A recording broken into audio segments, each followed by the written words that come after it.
just be the life of the house, the life of this block. It's never going to be the same without him.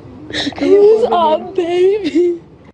Inconsolable cries over the weekend from Diamond Trusty, the youngest or the cousin of Chicago's youngest victim during the 4th of July violence, as the city faces yet another weekend of violence. During that holiday, the Independence Day holiday, 10 people killed, more than 40 wounded in Chicago. But here's what's surprising. On Independence Day 1 year ago, 82 people injured, 14 killed. It's true the number of fatalities took a slight drop, but the violence in Chicago is still a cause for major concern. What needs to be done to stem this tide of street violence, and why isn't the rest of the country paying attention to it? Let's bring on our panel. From Newsmax, Washington, my old friend from Capitol Hill, my former colleague, one-time Illinois Congressman Michael Patrick Flanagan, who represented Chicago, and Skyping in from Tampa, Florida, Pastor Aubrey Shines, the founder of Glory to Glory Ministries. To you both, our thanks for your time on Newsmax Prime. Michael, this street violence in Chicago, it's horrible, but nationally it doesn't get much attention. Why? It's good to be Rahm Emmanuel.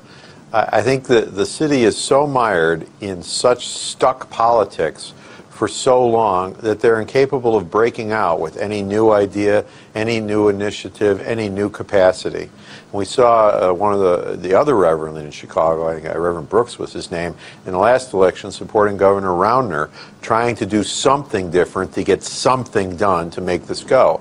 Nobody's going to give Rahm Emmanuel a black eye from the major media. It's just not going to happen. But something different has got to happen, and I'm delighted to see it coming from the African American community, because that is where most of the brutality is focused, on themselves, on others, and it needs to get out of that community because it's just too good a people to have to suffer like this. And the establishment in Chicago has done nothing to help it. I think total change is necessary in Chicago. Pastor Shines, you pray for change from a different sort, of a different sort, from inside people's hearts with Glory to Glory ministry. But on the streets, gang violence, drugs, what needs to happen? If you were to prioritize what needs to go on in Chicago and elsewhere, how would you prioritize it? First, you would have to really address the issue that there is absent fathers. When absent fathers are not in the home, 81% of those kids are going to do exactly what you're watching live out right before our eyes. 79%, they're going to find themselves incarcerated. Then they're going to have to transfer that idea over into their politics. And this is what we're doing here. We're trying to get those who are on the left to understand that the liberal policies of every major city has failed them. It will continue to fail over and over again because it does not address the real issue, and that is the absentee of father and the lack of education. Not that education is not there. However, every major liberal city is a failure under this category, and Chicago needs to wake up, have an exodus, get off of the plantation of the DNC party, and understand the party of the GOP that will be able to help and help in a real tangible way, even as we see in Texas and in Florida.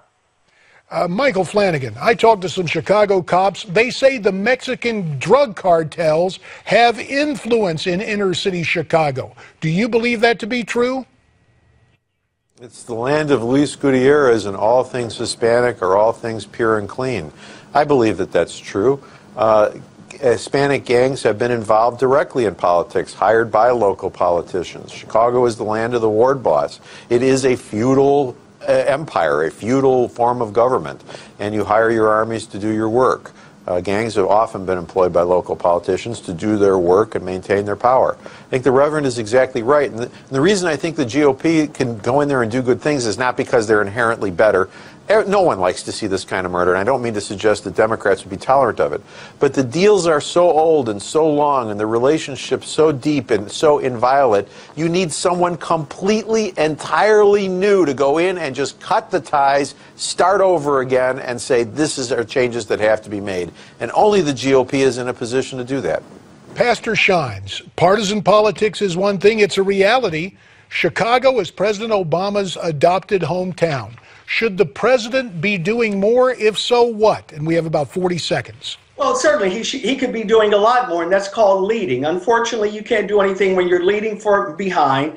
This inept president has an agenda. It's a progressive socialist idea that has failed in foreign countries and is going to fail here as well. He can't do anything because, again, the narrative works for his betterment. He could have come out, just as he did with Trayvon Martin, when he likened Martin to looking at one of his sons. Well, I wish he would take notice on the several thousand that have been killed there in Chicago and in other liberal cities and identify them as sons and take, for God's sake, some leadership. I'm not looking for him to do it. We need new leadership in the White House. Thank God 2016 is coming, and we will have to leave it there. Pastor Aubrey Shines, former Congressman Michael Patrick Flanagan, to you both, you have our thanks, and we'll be back.